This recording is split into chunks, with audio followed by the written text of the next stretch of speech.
Yesterday, January 25th, I posted a video about the rise of young independent voters. And then, ironically, later that same day, I learned that Representative Maxwell Frost, who at age 29 is the youngest member of Congress, allegedly was punched in the face at the Sundance Film Festival by a man who screamed that Frost would be deported by President Trump. The attacker was arrested and booked into jail on charges that included assault. This may seem bad enough, but for me it was personal, because Frost just happens to be my own congressman where I live in Central Florida. So what should we make of all this?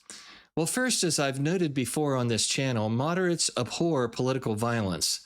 The burden is on all of us to condemn political violence like what happened to Representative Frost whenever it occurs, because a community that tolerates violence and violent rhetoric can expect more of the same, which tears families and communities apart and undermines the freedoms upon which America was founded.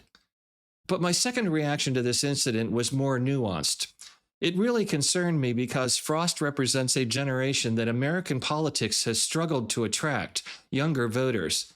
At 29, Frost is closer in age to many first-time voters than to most of his congressional colleagues. And living as I do in the area that Frost represents, I can attest that regardless of whether you agreed with him politically, his election was widely seen as a sign that younger Americans were on the rise and could actually vote and make a difference in government. Which is why this incident was so painful.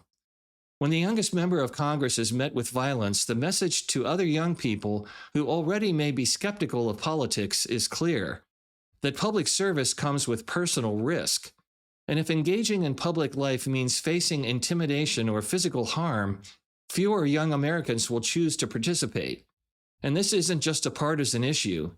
It's a problem for American democracy as a whole. So if we want younger Americans to believe in democracy, to vote, and to run for office, we have to make clear that violence has no place in our politics. But at the same time, our response to an incident like this should not just be outrage and partisan scorekeeping. Instead, we must commit to resolving our differences through debate, dialogue, and by voting at the ballot box. We not only must call for civility, but practice civility. We must show that we can work together respectfully with people of different viewpoints to find practical solutions to our problems. And for the sake of our younger generations, we must show not only by our words, but also our deeds, that we are all part of one American family.